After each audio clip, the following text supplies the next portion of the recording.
तो गाइस मैं हूं आयुष और आप देख रहे हैं रेसलिंग इंडिया। स्वागत है आपका आज की इस वीडियो में जहां हम बात करेंगे आज भी फ्राइडे नाइट स्मैकडाउन के बारे में। जी हां, जबकि ये रिव्यू छोटा रहने वाला है, लेकिन WWE कभी ना कभी कुछ ऐसी चीजें कर देती है जो सबसे बेसिक चीजें होती हैं। Live from the world's most famous arena Madison Square Garden. लेकिन इस शो में जो एक्सपेक्टेशंस थी कि बहुत एक्स्ट्रा कुछ होगा, कुछ अनबिलीवेबल हो जाएगा, इलेक्ट्रीफाइंग होगा, ऐसा कुछ नहीं हुआ। लेकिन इसका मतलब ये नहीं है कि ये शो अच्छा नहीं था। तो सारी चीजें हम डिस्कस करेंगे आज की स्मैकडाउन के बारे में। अपने ओपिनियंस, कमेंट्स सब कुछ मुझे बताएं, क्योंकि भाई बहुत इंटरेस्टिंग स्टोरी टेलिंग चल रही है। और एक बार फिर से एक ऐसा स्ट्रिंग पुल कर दिया इस ब्लड लाइन की स्टोरी लाइन ने, जो कि हमने इमेजिन नहीं करा था कि आज स्मैकडाउन में हमको देखने को मिल सकता है। तो वो चीजें हम डिस्कस करेंगे। आई थिंक कि ओवरऑल शो थोड़ा सा मुझे फ्लैट लगा, because money in the bank क्वालिफायर्स थे।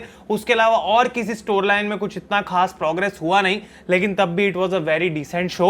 और इसी वजह से इतना सारा जो टाइम था आज अलॉट करा गया था इस ब्लड लाइन की स्टोरी को, बिकॉज ये शो स्टार्ट ही होने वाला था ब्लड लाइन की एक्नॉलेजमेंट सेरेमनी से। और गाड़ी में से निकल के आते हैं सोलो सिकोआ टोंगन्स के साथ, और पॉल हेमन एक ही क्वेश्चन पूछते हैं यहाँ पे सोलो को कि आखिर जेकब फाटू कहाँ पे है, और वो सिर्फ कुछ रिप्लाई करते नहीं है यहाँ पे सोलो। तो ये रिंग में आते हैं, लेकिन उसी टाइम जैसे ही अपनी एंट्रेंस कर रहे होते हैं, पीछे से कोडी रोड्स, केविन ओवेंस और रैंडी ऑर्टन आ जाते हैं। और ये अनबिलीवेबल ब्रॉल इन दोनों ग्रुप्स के बीच में, जो कि प्रमोट कर रही थी, ऑब्वियसली बिल्ड कर रही थी towards their 6-man tag team match at money in the bank. और आई थिंक WWE ने जिस तरीके से इस मैच के लिए हाइप बढ़ा दी है, आज स्मैकडाउन पे ये काम तो बहुत अच्छा कर दिया है। अ sold out medicine Square garden, और उसके अंदर आज यहाँ पे जो एफर्ट डाला गया इस ब्रॉल को अटेम्प्ट करने में, जो दिखाया गया आज हमें स्क्रीन के ऊपर, बिल्कुल ही गजब था। बिकॉज ये लड़ रहे हैं, कैमरा को भी मुश्किल हो रहा है फॉलो करना, इतना कुछ चल रहा है, हर कोई किसी से लड़ रहा है। केविन ओवेंस ने आई थिंक टांगा लोहा के ऊपर स्वानटॉन बॉम्ब लगाया, क्राउड में वो लड़ रहे थे। रैंडी ऑर्टन ने टामा टोंगा को डिस्ट्रॉय करा, और कोडी रोड्स यहाँ पे सोलो सिकोआ से लड़ रहे हैं। इतनी सारी सिक्योरिटी आ जाती है इनको सेपरेट करने के लिए। लेकिन उसके बाद माइक लेते हैं यहाँ पे, निक ऑल्डिस भी खड़े होते हैं वहां पे, वो परेशान हो गए थे। माइक लेते हैं तीनों लोग और कॉल आउट करते हैं एक बार फिर से ब्लड लाइन को, और सिक्योरिटी यहाँ पे जो है रोकने की इनको कोशिश करती है, और सारी सिक्योरिटी को पेल दिया जाता है बुरे तरीके से। और कोडी रोड्स यहाँ पे बोलते हैं माइक में कि सोलो सिकोआ, जब मैंने तेरे को चैलेंज किया था तो मैं कोई ट्राइबल चीफ नहीं दिखता, मुझे कोई हेड ऑफ द टेबल नहीं दिखता, मुझे अगर कुछ दिखता है तो वो है सिर्फ एक सीट फिलर, यानी कि किसी की गद्दी पे कोई और आके बैठ गया है। और वो कहते हैं मुझे समझ नहीं आ रही कि एक ऐसी मैडिसन स्क्वायर गार्डन अरीना जो फुल हो रखी है, जहां पे मुझे अपना टाइटल डिफेंड करना चाहिए अगेंस्ट अ क्रेडिबल अपोनेंट, वहां पे मैं क्यों ब्लड लाइन से अभी भी लड़े जा रहा हूं, जो कि एक ऐसी स्टोरी है जो मैंने रेसलमेनिया में ही खत्म कर दी थी। तो कोडी रोड्स पिस्ड ऑफ थे। रैंडी ऑर्टन कहते हैं ब्लड लाइन ने मुझे बाहर निकाला था, मुझे इंजर्ड किया था, अब मैं वापस आया और मैं मेक श्योर करूंगा मनी इन द बैंक में that the blood line goes down. और केविन ओवेंस का भी कुछ ऐसा ही कहना था। लेकिन यहाँ पे सिक्योरिटी को पीटने के बाद चीजें थोड़ी और ज्यादा एस्केलेट हो गई थी ऑब्वियसली। और यहाँ पे निक ऑल्डिस लेके आ जाते हैं न्यूयॉर्क पुलिस डिपार्टमेंट, यानी कि NYPD को, जो कि अपनी वैन में बिठा के इन तीनों को ले जाते हैं और एस्कॉर्ट कर दिया जाता है इनको अरीना से बाहर for the night of SmackDown. तो इसके बाद ये तीनों हमें देखने को नहीं मिले, लेकिन what a grand opening to SmackDown. और इसके बाद बैकस्टेज पॉल हेमन और सोलो की एक सेगमेंट देखने को मिलती है लेटर इन द शो, जहां पे पॉल हेमन कहते हैं कि भाई मैं तेरा वाइज मैन हूं, तो एटलीस्ट मुझे बता तो दे कि जेकब फाटू है कहां पे। तो कहते हैं कि भाई जैसा तुमने कहा था Paul, Jacob Fatu is too dangerous, और इस वजह से आज वो यहाँ पे आया नहीं है, उसको मैंने आज बुलाया ही नहीं है सेरेमनी में। और पॉल हेमन को ऑब्वियसली कहीं ना कहीं थोड़ा सा ट्रस्ट नहीं हो रहा था यहाँ पे सोलो के ऊपर। इसके बाद मनी इन द बैंक का क्वालिफायर हुआ टिफनी स्ट्रैटन, कैंडिस लेरे एंड जेड कारगिल। और यहाँ पे इंटरेस्टिंगली टिफनी को मौका मिला क्वालिफाई करने का, और यहाँ पे इंडी हार्टवेल कॉस्ट कर देती हैं जेड कारगिल को। नाया जैक्स भी यहाँ पे रिंग साइड पर थी, और ये सारी डिस्ट्रैक्शंस के चलते हुए जेड कारगिल यहाँ पे क्वालिफाई नहीं कर पाई। और कैंडिस का आई डोंट थिंक कोई चांस बन रहा था, जबकि इंडी ने कोशिश करी कि कैंडिस जीत जाए, but Tiffany got the victory. एक डिसेंट मैच था।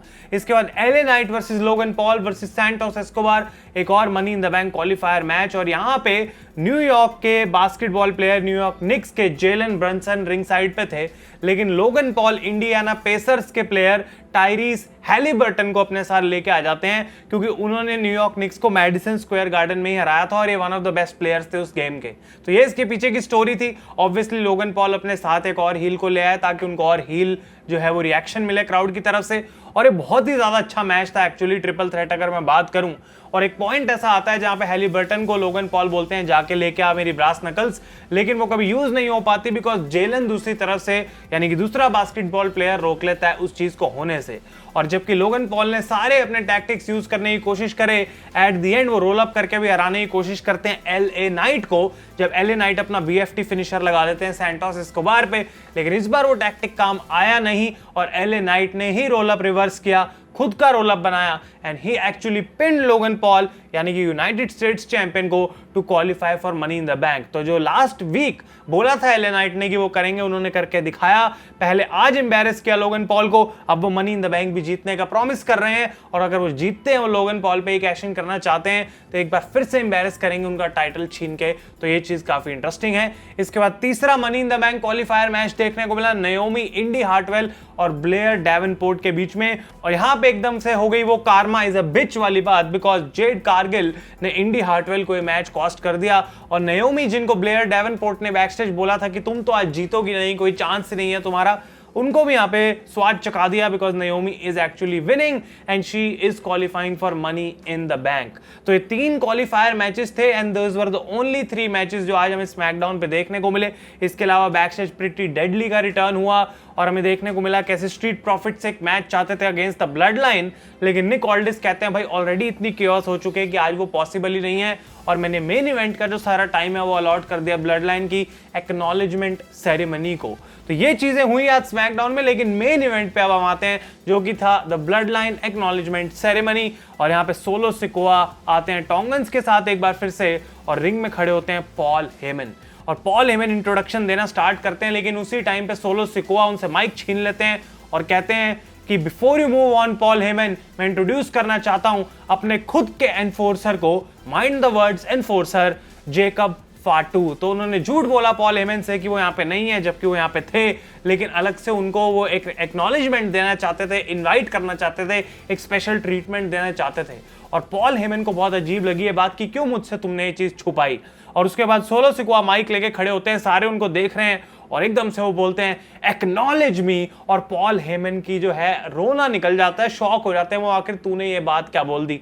और उसके बाद वो पॉल हेमन को साइड में करते हैं और सबसे पहले बोलते हैं right hand man Tama Tonga show up acknowledge me, the infamous Tanga Loa show up acknowledge me. और सारे बोलते हैं we love you Solo, we love you and we acknowledge you. और उसके बाद वो बोलते हैं the enforcer the Samoan werewolf Jacob Fatu show up and acknowledge me. और वो भी एक्नॉलेज करते हैं यहाँ पे सोलो सिकोआ को। और अब आखिरी मौका आने वाला था पॉल हेमन का, और पॉल हेमन के पास जाते हैं सोलो सिकोआ और कहते हैं कि मैं तुझे एक ही मौका दूंगा Paul, and you have a chance to acknowledge me. और उसके बाद वो निकालते हैं इस पाउच में से एक ऐसी चीज जिसको मैंने खुद अपनी पिछली कुछ वीडियोस में मेंशन किया, एंड दैट इज द उला फाला।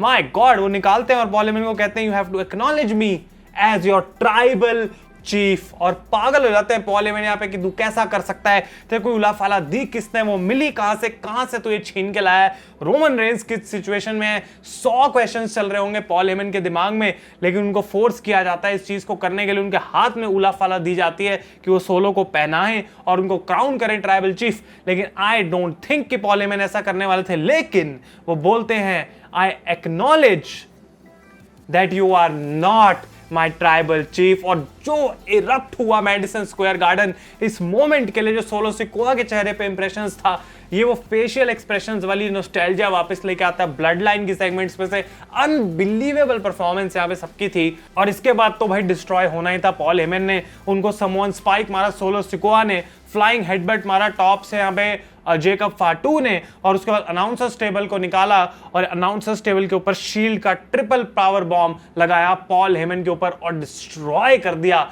यहाँ पे द वाइज मैन को।